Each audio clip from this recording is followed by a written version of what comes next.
Alam semesta di tahun ini masih berkaitan dengan adanya curah hujan yang sangat tinggi ya sampai dengan bulan ketujuh, dan berikutnya kita akan mengalami kemarau panjang dan juga masih sesekali ada curah hujan ya. Bahkan kalau aku bilang ini kita di tahun ini mengalami kemarau basah di mana suhu yang bergantian panas yang terik, kemudian adanya hujan, badai, petir, dan juga angin yang sangat kencang yang pada akhirnya juga ini akan mengakibatkan di beberapa wilayah Indonesia akan terserang banjir, bahkan ada indikasi akan terjadi tsunami besar. Kalau aku lihat ini masih akan berlangsung sampai dengan akhir tahun, dan ini adalah kemarau basah yang terpanjang di mana siklus dari panas terik yang di luar dugaan dan juga adanya angin, petir, dan curah hujan yang sangat tinggi. Bencana alam lain tentunya ini adalah berkaitan dengan adanya pergeseran dari dasar bumi, masih berkaitan dengan tsunami ya, dan di beberapa daerah di wilayah Sulawesi, Halmahera atau Maluku, kemudian Jawa Timur, dan juga bagian Jawa Tengah dan Bandung atau Jawa Barat ya. Nanti ini aku melihat akan ada fenomena-fenomena yang berkaitan dengan air yang sangat tinggi, banjir bandang, dan juga disertai tsunami.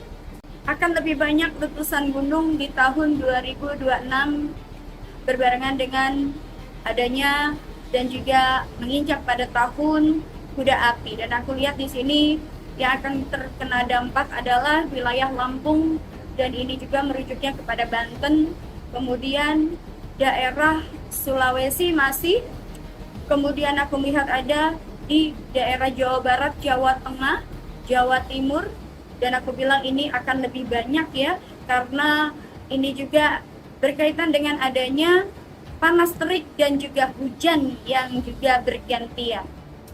Banyak di tahun 2026 kita akan melihat adanya beberapa fenomena alam, dan aku melihat di sini kobaran api yang sangat tinggi. Ini juga akan terjadi pada adanya arus konsleting dari berbagai pabrik ya ataupun gedung-gedung, karena aku melihat di sini adanya angin badai, hujan, dan juga teriknya matahari. Ini juga menyebabkan beberapa laluan dari listrik yang akan lebih mudah terserang konsleting. Kesalahan kita manusia yang bisa menyebabkan bencana itu terjadi. Itu hanya segelintir contoh saja yang mungkin banyak manusia mengalami ini, ibaratnya mengalami apa yang saya sampaikan tadi. Banyak orang yang percaya bahwa dia mampu kredit tersebut, tapi mungkin pembayaran dengan kredit ini mereka emang bisa bayar setiap bulannya karena mereka memiliki penghasilan gitu kan. Nah, coba kita bayangkan unit motor misalkan yang 23 juta, kalau kita kredit itu bisa jadi 30 juta lebih gitu kan.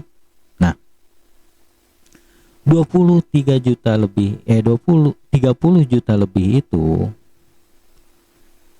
kita bayar selama 36 atau 34 bulan gitu kan. Nah, totalnya segitu dari 23 juta. Nah, unit itu di 3 tahun kemudian bukan emas, bisa naik, makin lama makin naik gitu kan, atau tanah gitu kan, makin lama makin naik gitu. Kendaraan itu makin lama makin murah. Nah, gitu kan. Ketika kendaraan itu makin murah, otomatis yang kredit itu pasti mereka rugi besar. Gitu kan? Terus ada yang diuntungkan. Nah, kita ini tanpa sadar diberi hadiah seunit sepeda motor baru, tapi kita gitu jadi kerja buat mereka. Kita dibayar, tapi uang kita diambil lagi oleh mereka. Kita hanya diberi unit motor, misalkan seperti itu, atau handphone gitu. Emang kendaraan kan butuh, itu dipakai. Emang iya, butuh dipakai. Dipakai buat kaki, dipakai buat kerja. Nah, hasil dari kerja kan buat mereka, bukan buat kita. Karena kendaraan itu makin tua makin murah, bukan makin mahal. Nah, disinilah timbul ketidakseimbangan antara yang untung dan yang dirugikan. Itu sudah jelas tidak seimbang. Yang untung, makanya di dalam ramalan atau yang kemarin saya sempat bahas, yang Ratu Ayu itu kerasukan yang dari pantai selatan, yang kaya makin kaya, yang miskin makin miskin. Kenapa dibilang seperti itu? Karena itu sebuah sistem yang bisa menyebabkan alam ini marah. Karena tidak ada keseimbangan, tidak ada keselarasan antara si kaya dan si miskin. Yang kaya makin kaya karena mereka untung dengan strateginya, dengan kepintarannya, gitu kan. Nah, apa yang mereka kendalikan? Elit-elit ini, apa yang mereka kendalikan pada masyarakat kecil ini? Yang mereka pegang, yang mereka bawa, yaitu mereka mengejar ego manusia, ego kita masyarakat. Seolah-olah mereka tuh kayak yang tahu gitu. Pasar ini misalkan di Indonesia pasarnya begini. Nah, itu sebuah sistem untuk melihat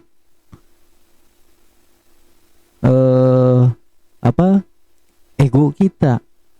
Jadi kita ini masyarakat Indonesia seolah-olah seperti dimanjakan. Apa yang kita butuhkan nih ada, gitu, ada.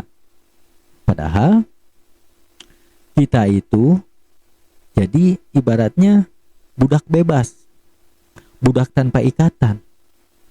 Kita bekerja tanpa hasil. Jangan dibilang kendaraan itu hasil dari pekerjaan kita, jangan.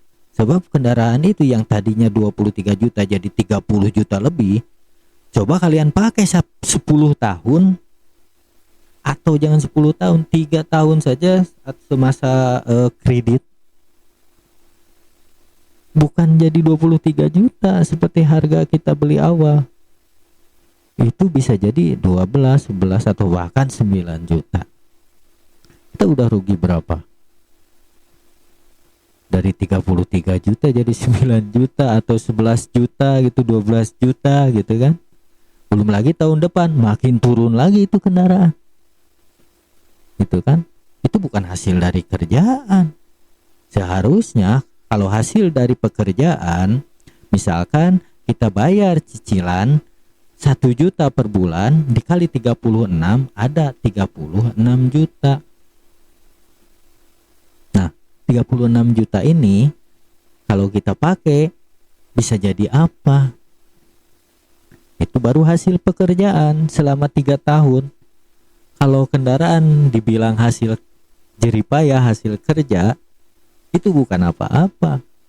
Mereka tuh menyediakan ibaratnya pentaris. Kendaraan itu pentaris buat kita kerja, hasilnya buat mereka. Paham enggak ke sana? Nah, makanya kita jangan mau dibodohi. Harusnya kita jangan dukung cara elit-elit itu dengan cara kita mengkredit kendaraan tersebut. Kalau kita kredit berarti kita dukung cara mereka menghancurkan kita. Kita sendiri yang salah. Coba bayangin kamu lagi baca sebuah ramalan kuno yang isinya tuh tentang cuaca ekstrim yang bakal ngehancurin pulau-pulau, ancaman perang dunia, terus letusan gunung berapi. Mengerikan kan? Iya, jelas. Itu gambaran kiamat versi klasik. Bener. Tapi bayangin di halaman berikutnya dari teks yang sama, kamu tiba-tiba diperingatkan buat jangan ngambil cicilan motor baru. Hah? Tunggu. Cicilan motor? Iya, cicilan motor. Pertanyaannya kan, apa hubungannya kiamat iklim sama tagihan bulanan di dompetmu? Wah, sekilas itu terdengar kayak dua hal yang hidup di dimensi yang sangat sekali berbeda ya. Maksudku, yang satu itu fenomena geologi raksasa, sementara yang satunya lagi murni soal keputusan finansial pribadi. Aneh banget kan? Tapi pas kita melangkah masuk ke realitas kita hari ini, tepatnya tanggal 4 April 2026, dua hal ekstrim ini tiba-tiba terasa sangat masuk akal buat diobrolin bareng. Iya, tahun ini aja sejak awal udah diprediksi bakal penuh gejolak.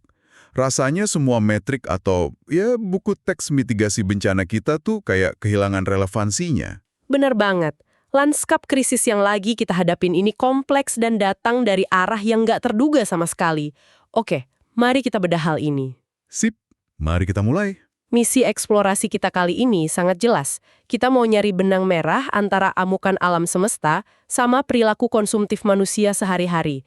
Kita bakal nyelidikin dua sumber yang bahasanya tuh bertolak belakang banget, tapi ternyata lagi mendiagnosis penyakit sistemik yang persis sama. Dan untuk bisa paham kerumitan itu, kadang kita memang butuh lensa yang nggak ortodoks. Itulah kenapa tumpukan sumber materi kita hari ini provokatif banget. Kita kan nggak lagi megang laporan dari Bank Dunia atau BMKG nih. Enggak sama sekali. Lagi, ini analisis filosofis dan sosial ekonomi jalanan dari seorang pemikir bernama Magnan. Ya, dan aku mau ngingetin juga buat kamu yang lagi dengerin, kita di sini nggak lagi memihak atau sekedar memvalidasi kebenaran ramalan ini ya. Betul, kita secara objektif menelaah gagasan dan kerangka berpikir di baliknya. Menganalisis kenapa rentetan bencana ini, menurut sumber kita, bukanlah sekedar kebetulan, melainkan reaksi logis dari sistem yang udah terlalu lama dieksploitasi. Nah, mari kita mulai dari gejala fisiknya dulu. Apa yang sebenarnya diprediksi bakal ngehantam kita secara harfiah? Ratu Ayu melukiskan tahun 2026 ini sebagai tahun kuda api. Tahun kuda api, menarik. Dan salah satu fenomena utama yang dia soroti adalah sesuatu yang disebut kemarau basah. Secara ilmu cuaca aja istilahnya udah kontradiktif dan bikin dahi berkerut kan? Kontradiksi itu justru inti dari kekacauannya. Kemarau basah itu berarti kita lagi ngadepin dua ekstrim yang bertabrakan di satu ruang waktu. Gimana tuh maksudnya secara praktis? Coba bayangin tanah yang udah retak-retak dan kering kerontang gara-gara panas terik yang luar biasa, terus tiba-tiba dihantam sama hujan badai, petir, dan angin kencang. Oh, karena tanahnya kering jadi nggak bisa nyerap air ya? Tepat banget. Tanah yang udah kehilangan elastisitasnya itu nggak bisa menyerap air secara perlahan. Kayak ibaratnya tuh mesin cuci yang sistemnya rusak gitu loh. Dia terjebak di mode spin buat ngeringin, tapi di detik yang sama mode wash-nya nyemburin air dengan deras. Analogi yang pas. Baju di dalamnya nggak bakal bersih. Bangah robek berantakan kan? Nah, Ratu Ayu memproyeksikan siklus kacau ini bakal membentang sampai akhir tahun. Dan efek dominonya spesifik banget. Dia ngomongin tentang pergeseran lempeng dasar laut yang memicu tsunami besar dan banjir bandang. Iya, dan skalanya juga nggak main-main kan? Sama sekali nggak. Mulai dari Sulawesi, Halmahera, Maluku, sampai menyapu wilayah Jawa. Terus jangan lupakan elemen utamanya, yaitu api. Ratu Ayu memprediksi letusan gunung berapi bakal meningkat drastis. Banten, Lampung, Jawa Barat, Jawa Tengah, Jawa Timur, sampai Sulawesi. Rentetannya panjang banget. Tapi hal yang sangat mempesona di sini adalah bagaimana analisis Ratu Ayu ini melampaui sekedar ramalan bencana tradisional. Dia masukin ancaman api modern ke dalam perhitungannya. Maksudnya kebakaran hutan. Bukan cuma itu, dia memperingatkan soal kebakaran pabrik dan gedung yang disebabin oleh korsleting massal. Dan ini terjadi akibat cuaca buruk yang rusak infrastruktur jaringan listrik kita. Oh, wow. Itu masuk akal banget. Kalau ada angin kencang, curah hujan ekstrim, terus tiba-tiba panas terik menyengat, kabel-kabel sama trafo kita jelas nggak dirancang buat nahan fluktuasi se-ekstrim itu. Benar. Dan dari situ, Catatannya tuh langsung melompat ke krisis sosial ekonomi yang lebih luas. Ah iya, ada rembesan dampak dari eskalasi Perang Dunia Ketiga di Timur Tengah, dolar yang roket tajam, kelangkaan BBM dan pangan, sampai prediksi tentang internet mati total atau shutdown. Ekosistem yang runtuh bersamaan. Ketika listrik dan internet mati, rantai pasokan logistik bakal hancur. Harga pangan naik. Pasti. Dan pada akhirnya, pabrik-pabrik gulung tikar, badai PHK jadi satu-satunya jalan keluar buat perusahaan. Dia merangkai runtuhnya infrastruktur alam dengan infrastruktur sosial kita. Tapi bentar deh, ada satu bagian di laporannya yang jujur aja awalnya aku pikir ini cuma sisipan gosip murahan. Oh, soal daftar selebriti itu? Iya, di tengah narasi kiamat iklim dan kebangkrutan global ini, dia tiba-tiba mendaftar sederet inisial selebriti Indonesia. Ada artis inisial R, A, S, M, E yang diprediksi bakal berselingkuh. Terus ada yang kena kasus narkoba juga, kan? Benar, inisial S, L, C. Terus perceraian inisial A, H, K. Sampai kecelakaan dan kematian. Aku sempat mikir, ngapain kita ngebahas rumah tangga artis pas lagi ngomongin ancaman tsunami? Kalau kita cuma baca permukaannya aja, itu emang kelihatan kayak rubrik gosip yang nyasar. Tapi coba kita bedah dari kacamata sosiologis yang tersirat di situ. Oke, gimana tuh cara bacanya? Di budaya modern kita, dunia selebriti itu bukan sekedar tontonan loh. Mereka itu etalase dari hasrat, id, dan ego kolektif sebuah masyarakat. Ratu Ayu ini ngunain figur-figur publik sebagai barometer. Ah, jadi selebriti ini ibaratnya semacam termometer sosial gitu ya? Tepat. Waktu sebuah masyarakat lagi sakit secara moral, gejalanya paling jelas kelihatan pada mereka yang punya akses tak terbatas ke kekayaan dan atensi. Uang dan ketenaran bikin penyakit sosialnya makin kelihatan ya? Bener banget.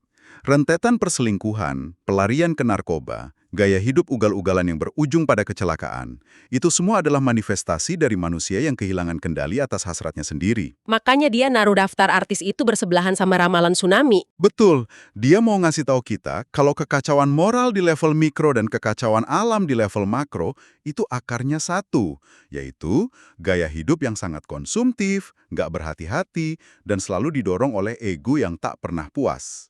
Wow, jadi kalau artis-artis ini adalah etalase dari ego masyarakat yang tak terkendali, itu tuh persis menjelaskan apa yang coba dibongkar sama Mang Nan di sumber kedua kita. Dia nggak ngelihat bencana ini sebagai kebetulan geologi, tapi sebagai akibat langsung dari ego tersebut. Sinkronisasi yang luar biasa ya. Banget. Disinilah pembahasannya menjadi sangat menarik. Coba kita sinkronin. Ratu Ayu nyebut tahun ini tahun kuda api. Terus, Mang Nan datang dan langsung nunjuk satu unsur penentu dari semua kehancuran ini, yaitu dominasi unsur api di dalam diri manusia. Ya, Mangan mengambil pendekatan filosofi elementer yang sebenarnya sangat tua, tapi diaplikasikan dengan cara yang brutal. Dia ngebedah manusia ke dalam 4 saripati unsur alam. Tanah, air, angin, dan api kan? Betul, dan setiap unsur ini mendikte cara manusia ngerespons lingkungannya. Tanah itu melambangkan kerendahan hati. Posisinya di bawah, selalu diinjak-injak, tapi dia tetap menumbuhkan kehidupan. Terus air yang sifat alaminya kan selalu nyari titik terendah. Dia mengalir ke bawah, ngikutin gravitasi. Dalam filosofi Mang Nan, ini diartikan sebagai kemampuan buat beradaptasi dan nyebarin kehidupan tanpa pamrih. Kalau angin? Angin mewakili ilmu pengetahuan, akal pikiran, wawasan. Dia kan nggak kelihatan wujudnya, tapi bisa menggerakkan hal-hal besar di dunia. Nah, terus kita sampai ke unsur yang keempat, yaitu api. Beda sama 3 unsur lainnya yang cenderung memelihara atau beradaptasi, api ini adalah elemen yang secara inheren mengonsumsi. Membakar apapun yang ada di dekatnya. Iya, dia butuh bahan bakar buat terus hidup. Dan semakin besar dia tumbuh, semakin banyak yang dia bakar. Mang Nan mengasosiasikan unsur api ini dengan ego, amarah, nafsu, dan hasrat buat selalu ngerasa lebih tinggi. Lebih diakui, lebih kaya. Dan diagnosis utamanya buat tahun 2026 ini adalah umat manusia secara kolektif udah ngebiarin unsur api ini ngambil alih kendali sepenuhnya. Betul. Hawa panas dari ego kitalah yang mendominasi akal budi, kerendahan hati, dan kepedulian kita. Tapi terus, apa hubungannya ego manusia sama gunung meletus? Nah, permasalahannya adalah bumi itu nggak beroperasi dalam ruang hampa. Alam kan bukan entitas mati yang cuma pasrah dieksploitasi. Alam itu sebuah sistem yang sangat reaktif. Jadi alam ngerespons energi kita. Iya, ketika ada miliaran manusia yang secara bersamaan mencari hawa panas dari ego dan keserakahan yang nggak terkendali, alam bakal merespon ketidakseimbangan energi tersebut. Ada satu analogi di catatannya Mang Nans yang menurutku brilian banget soal ini. Dia ngibaratkan interaksi manusia sama alam ini tuh kayak sistem instalasi listrik di dalam sebuah rumah. Coba jelasin buat pendengar kita, gimana tuh konsep listriknya? Jadi gini, manusia dan segala perbuatannya adalah arus listrik yang mengalir ke sebuah bohlam lampu. Kalau arus negatif dan positif yang masuk itu porsinya seimbang dan selaras, maka lampu itu bakal nyala terang dan stabil. Tapi ketika sebuah sistem dibanjiri oleh lonjakan arus negatif, yang mana dalam kerangka pikir Mang Nen itu adalah akumulasi dari amarah, kecurangan, dan konsumerisme, ketegangan listriknya jadi nggak stabil. Lampunya mulai redup, sepaneng, ngeluarin suara berdesing gitu, tegangannya naik turun nggak beraturan, sampai akhirnya, Meledak. iya, bohlam itu meledak kencang dan putus. Ya, Dan ledakan bohlam itulah yang kita alami dan sebut sebagai letusan gunung, banjir bandang, dan kekacauan cuaca ekstrem. mekanisme alam semesta ini, menurut pandangan Mang Nen, ini murni soal mekanisme pertahanan diri dari sistem itu sendiri. Bumi itu ibaratnya sebuah termostat raksasa ya. Betul. Waktu sistemnya terlalu panas karena unsur api manusia yang berlebihan, alam memaksakan sebuah reset keras buat ngebuang energi berlebih itu dan ngembaliin keseimbangan. Nggak peduli seberapa destruktif dampaknya buat manusia. Sama sekali nggak peduli. Tapi, bukankah cara Pandong itu terlalu fatalis ya? Maksudku mengorbankan ribuan nyawa lewat tsunami atau letusan gunung berapi, cuma biar sistem energinya balik seimbang. Apa alam emang sekejam itu di mata sumber kita? Mang Nans nggak melihat itu sebagai sebuah kekejaman, melainkan sebagai konsekuensi matematis dari hukum sebab akibat. Kalau kamu manasin ketel uap sampai mendidih banget, tanpa ngasih katup pelepasan, ledakannya itu kan bukan tindak kejahatan dari si ketel. Itu fisika dasar. Masuk akal sih. Pertanyaannya kemudian adalah, apa wujud nyata dari aksi memanaskan ketel ini di kehidupan kita sehari-hari? Gimana unsur api dan ego ini beroperasi di jalan raya atau di ruang tamu kita? Dan di titik itulah kedua sumber ini bertabrakan di persimpangan jalan yang sangat nyata. Kita beralih dari ngebahas lempeng tektonik ke realitas sistem ekonomi. Soalnya jujur aja nih, buat pendengar kita hari ini, kita kan nggak bangun tidur terus tiba-tiba mikirin keseimbangan kosmik. Pastinya enggak. Kita bangun pagi dan mikirin gimana caranya bayar cicilan bulan ini. Nah, jika kita hubungkan ini dengan gambaran yang lebih besar, Mang Nanan menyajikan sebuah kritik tajam yang membongkar ilusi mobilitas sosial di masyarakat kita. Dia secara terang-terangan menyoroti gimana kaum elit dan penguasa pasar itu paham betul cara kerjanya unsur api. Dan mereka manfaatin itu buat ngeruk keuntungan. Ya, mereka mengeksploitasi ego masyarakat secara sistematis buat memeras kelas bawah. Contoh konkret yang dia pakai tuh realitas yang benar-benar dihidupi sama puluhan juta orang di Nusantara, yaitu skema kredit sepeda motor. Ini pukulan yang telak banget sih. Beneran menohok. Coba kita urai matematikanya pelan-pelan sesuai analisis Mang Nan. Bayangin, sebuah motor bebek baru, atau Matic deh, harganya sekitar 20-23 juta rupiah. Mayoritas masyarakat menengah ke bawah jelas kesulitan kalau harus beli cash kan? Jelas. Lalu, sistem pembiayaan atau leasing ini datang nawarin ilusi kemudahan. DP-nya dibikin sangat rendah, cicilan bulanannya dijanjiin ringan, tapi tenornya ditarik sangat panjang.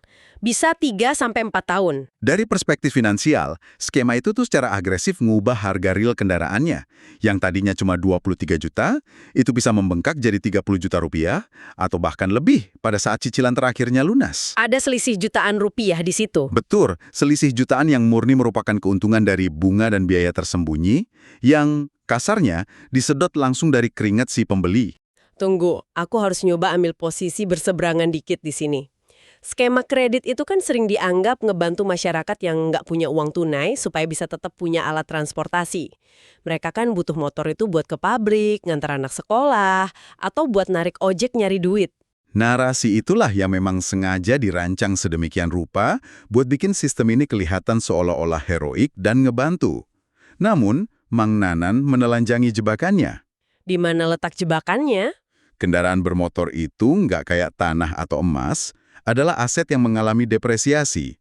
Nilainya itu turun dengan sangat cepat dan kejam.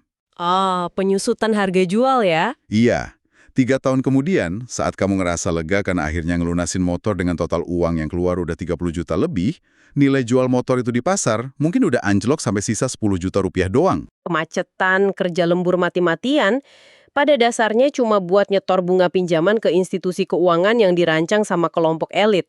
Mang Nan gunain terminologi yang sangat brutal buat ngegambarin posisi ini. Dia nyebutnya budak bebas. Budak bebas? Wah, kontradiktif tapi ngena. Pekerja dikasih ilusi kemerdekaan. Mereka merasa bebas bisa pergi kemana aja naik motor barunya. Tapi, nilai surplus dari hasil tenaga mereka disedot habis dan ditarik kembali ke atas lewat jebakan bunga pinjaman sama devaluasi barang. Kita emang seling banget ngeromantisasi hal ini ya. Kayak ada kebanggaan sendiri, ada kepuasan batin waktu kita bisa parkir motor baru yang masih mengkilat di depan rumah. Ya, tapi menurut perspektif ini, kepuasan batin itu murni adalah unsur api yang lagi dikasih makal gengsi. Mengerikan. Jadi krisis iklim makro dan krisis finansial di dompet kita itu ternyata digerakkan sama bahan bakar yang sama persis. Gengsi dan ego yang dimanipulasi oleh pasar. Kritik ini benar-benar mewakili keputusasaan yang sangat dalam di tingkat akar rumput terhadap struktur kelas ekonomi kita. Mang Nan bahkan berani melangkah ke ranah yang lebih sensitif. Dia mempertanyakan legitimasi kewajiban finansial warga negara. Soal pajak itu ya? Iya. Dia secara terbuka nyuarain rasa frustrasi bahwa uang pajak hasil keringat rakyat tuh nggak bersirkulasi kembali ke bawah. Harusnya kan balik dalam bentuk jaring pengaman sosial yang real ya, kayak perumahan susun gratis yang layak atau subsidi pangan langsung. Tapi nyatanya nggak gitu. Dana itu seolah menguap buat mendanai sistem yang terus-terusan menguntungkan kaum atas. Dan saran jalanan dari Mang Nan buat ngatasin ini lumayan radikal, tapi masuk akal sih. Daripada merelakan diri jadi sapi peras dalam mesin ekonomi elit, dia nyaranin kita buat mematikan ego tersebut. Gimana cara praktisnya tuh menurut dia? Beli aja motor bekas di pasar lowak atau marketplace online yang harganya 2-3 juta rupiah dan bayar tunai. Selama mesinnya masih bisa nyala dan bisa nganterin kamu ke tempat kerja, persetan sama cat yang kegores atau desain yang kuno. Matikan unsur apinya. Bener, jangan mau ikut campur dalam permainan gengsi mereka. Rekomendasi ini sebenarnya punya resonansi yang sempurna banget dengan anjuran praktis dari Ratu Ayu. Oh iya, tentang cara bertahan hidup di tahun kuda api 2026 kan? Betul, ngadapin potensi krisis global dan likuiditasi ekonomi, Ratu Ayu kan nggak nyaranin pengikutnya buat ngebangun bunker anti kiamat bawah tanah. Solusi dari dia tuh jauh lebih membumi. Berhemat secara ekstrim. Ya, jauhi perilaku konsumtif, kurangi belanja barang yang nggak esensial, dan yang paling krusial, jangan nambah beban utang baru. Luar biasa. Jadi dua sumber kita ini yang satu ngelihat dari kacamata mistis dan fenomena alam, sementara yang satu lagi dari perlawanan kelas bawah, keduanya berujung pada konklusi yang identik. Sistem ekonomi yang meras keringat rakyat lewat manipulasi ego nggak akan bisa terus bertahan, tanpa pada akhirnya ngerusak keseimbangan alam itu sendiri. Dan disinilah Mang Nan ngasih sintesis akhirnya yang jujur aja lumayan gelap soal apa sebenarnya fungsi dari bencana alam itu. Ya, kalau kaum elit dan penguasa dengan sengaja terus numpuk kekayaan dan nolak buat ngedistribusiinnya secara adil lewat kebijakan sosial, maka alam yang akan mengambil alih peran tersebut dengan paksa. Hah? Tunggu. Maksudnya, bencana alam ini punya semacam agenda redistribusi kekayaan terselubung gitu? Secara filosofis, iya. Bencana alam berskala masif itu kan ngehancurin tatanan yang ada. Tsunami, letusan gunung, banjir bandang, mereka meluluh lantakan infrastruktur fisik. Rumah, jalan tol, pabrik, semuanya hancur. Tepat. Dan runtuhnya infrastruktur ini memaksa negara dan kelompok elit buat turun tangan. Mereka terpaksa ngebuka berangkas cadangan, nyairin dana darurat, dan ngeluarin biaya material yang luar biasa besar untuk proyek rekonstruksi. Jadi alam mengamuk buat merampas kekayaan yang selama ini ditimbun di atas, terus menyebarkannya kembali ke bawah lewat proyek-proyek pembangunan ulang. Betul. Meskipun harga yang harus dibayar adalah penderitaan fisik dan korban jiwa yang tak terhitung jumlahnya. Ini adalah bentuk redistribusi yang paling brutal dan nggak kenal ampun. Gila, rasanya tuh kayak kita baru aja ditarik paksa dari mikroskop biologi ke teleskop luar angkasa, terus dibanting lagi ke aspal jalanan dalam waktu belasan menit doang. Mari kita tarik napas sebentar dan petakan lagi perjalanan kita. Silakan. Kita mulai eksplorasi ini dengan bayangan ngeri soal kemarau basah, letusan gunung, dan tsunami di 2026. Terus kita nyelam ke anatomi psikologis, ngebedah unsur api dan hawa panas dari ego kita. Sampai akhirnya kita mendarat di meja ruang tamu kita sendiri menatap lembaran kertas tagihan kredit motor bulan ini. Sebuah penjelajahan yang benar-benar mengonfirmasi bahwa kosmos di luar sana dan pilihan finansial kita di dalam rumah itu adalah satu sistem yang terus beresonansi. Jadi, apa arti dari semua ini? Buat kamu yang lagi dengerin sesi telusur mendalam kita kali ini, entah kamu lagi kejebak macet di atas motor cicilanmu, atau lagi istirahat bentar dari lemburan kantor. Bertahan hidup ngelewatin turbulensi 2026 ini ternyata bukan cuma urusan logistik. Bukan sekedar nyiapin payung darurat atau nyetok beras kalau internet mati ya. Bukan. Bertahan hidup adalah soal keberanian buat mengevaluasi keranjang belanja online kita. Ini tentang ngelihat secara jujur tagihan-tagihan yang kita ciptain sendiri, murni cuma karena kita nggak mau kalah gengsi dari rekan kerja. Ini soal menaklukkan bara api di dalam dada kita sendiri sebelum panasnya ikut nyumbang pembakaran hutan di luar sana. Ini memunculkan satu pertanyaan penting. Sebuah pemikiran provokatif yang secara fundamental menantang peradaban kita. Jika kita mengikuti logika tanpa kompromi dari materi yang kita bedah hari ini, bahwa alam semesta terpaksa gunain bencana yang destruktif sebagai satu-satunya instrumen untuk maksa elit ngeluarin kekayaannya, Demi mereset keseimbangan sosial. betul. Apakah itu berarti sebuah sistem ekonomi yang adil, di mana kekayaan didistribusikan merata, nggak akan pernah bisa kita capai secara damai lewat kesadaran rasional manusia? Wah, apakah peradaban kita emang punya kecacatan fatal, di mana kita selalu butuh kehancuran massal dulu sebelum kita bersedia ngelepasin keserakahan dan saling berbagi? Sesuatu yang berat banget, tapi sangat penting buat kamu renungin saat kamu buka berita besok pagi dan ngelihat laporan bencana alam. Apakah gambar puing-puing di layar itu murni amarah bumi yang udah tua, atau itu cuma sekedar pantulan dari ego dan tagihan gengsi kita yang gagal kita lunasi? Biasakan buat ngelihat ke dalam diri, sebelum kita nyalain apa yang terjadi di luar. Sampai jumpa di eksplorasi kita berikutnya.